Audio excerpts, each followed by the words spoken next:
achievement! You discovered the Fearless Games newest entry in the book corner, Carl's Doomsday Scenario by Matt Dinniman.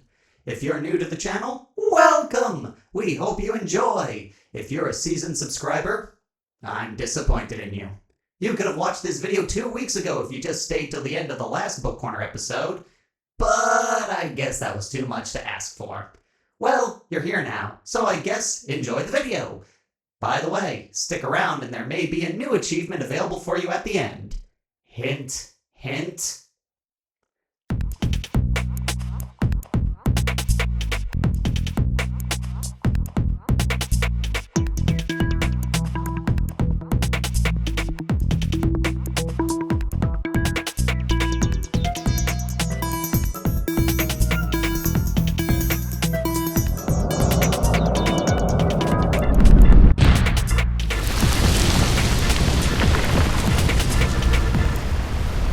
The viewers are pouring in, and now Carl and Princess Donut have to decide their races and their classes and learn about the quest system.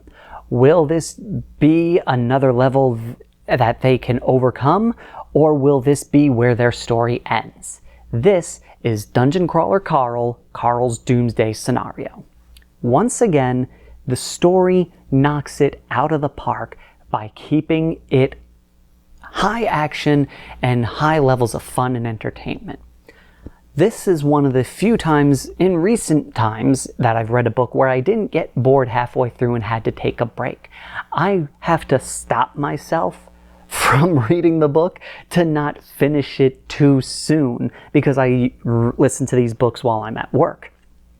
And I end up trying to read them on my way to and from, and I end up having nothing to listen to at work. That's how good this story is.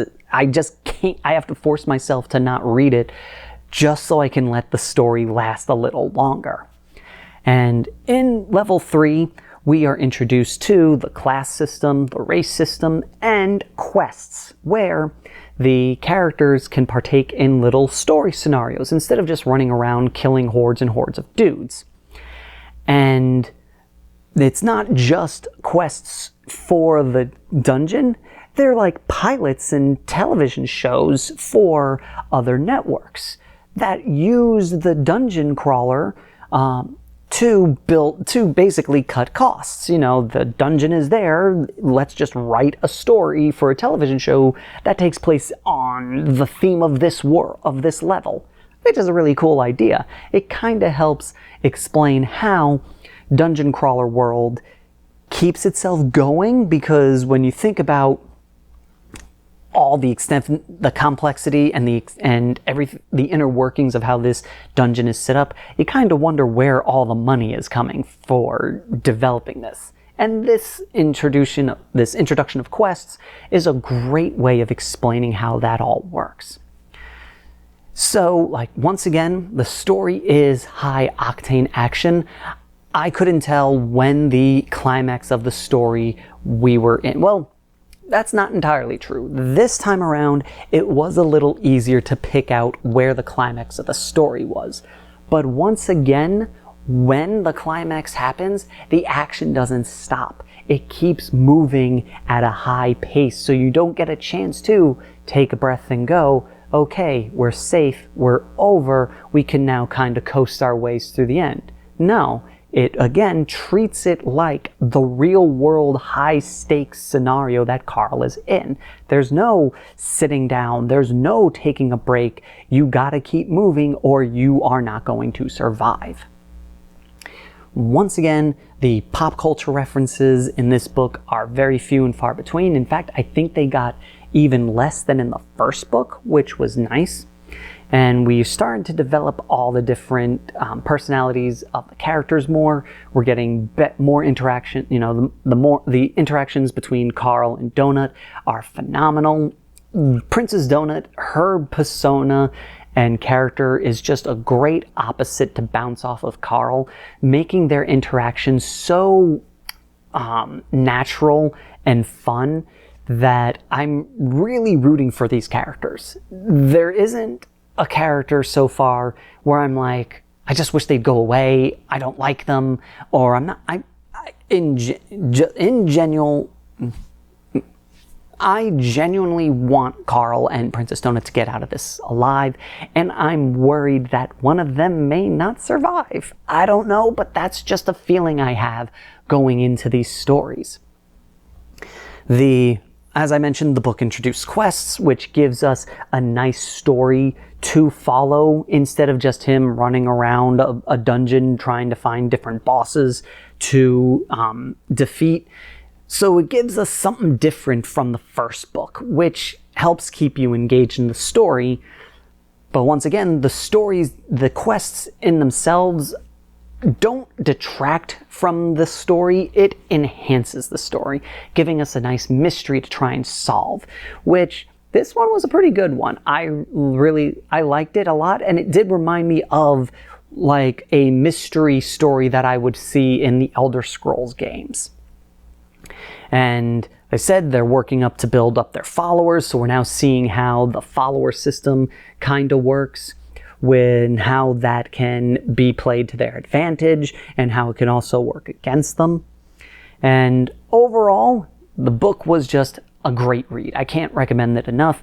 If you like the first book, you're definitely going to like the second one as well.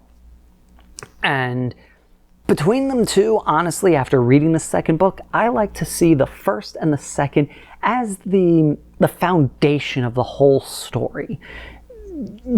If you don't like them that much, I would still go into book 3 with an open mind, because these two books really set up everything. It explains how the world works, what kind of scenario Carl is in a grand scheme. So it's basically giving us all the information we need so we can go into the next chapter of this story without needing to learn anything new. We already basically know everything except for one or two minor details. So it's not like, say, the Aragon series, where halfway through every chapter we have to stop what we're doing to give you a whole class presentation on how something in the world works. While we get it in these two stories, again, they keep the action going and moving, and I think the fact that they broke up the explanation for how the world works in 2 books was, one, helped keep the story going and entertaining, but now we can go into book 3 not needing to know a whole lot. We know everything we need to know about how the game functions and how the system functions, so we can go straight into whatever challenge or story or quest or whatever book 3 has in store for our crawlers, which I'm really excited to get reading on. So what do you guys think? Did you like book 2? Did you like it more than book 1? Or did you think book 1 was better? What was your favorite moment in book 2? Leave a comment. Just try and keep them spoiler free for anyone who hasn't read it yet. And because I generally want to know what you guys are thinking. And again, which book do you think I'm going to like the most? When we get to the end of the series, I'll let you guys know which book I think that I ended up enjoying the most out of all of them. But let me see what you guys think. So, thank you all for watching, and until next time, fearless gamers, you will not break me. You will not break me. New achievement! You just finished the review of Carl's Doomsday scenario. Look, we all got off on the wrong foot. I was mad because, well, Matt made the time to put 2 videos together on the same day, and no one bothered to watch. It was kind of upsetting to see him go through all that effort and not have anyone see the fruits of his labor. But you stayed till the end of this one, so all is well. Reward? You get another video! We're gonna try this one more time. Click the link on your screen to see Matt's review of Doomsday's push brooches for his Gunpla model kits.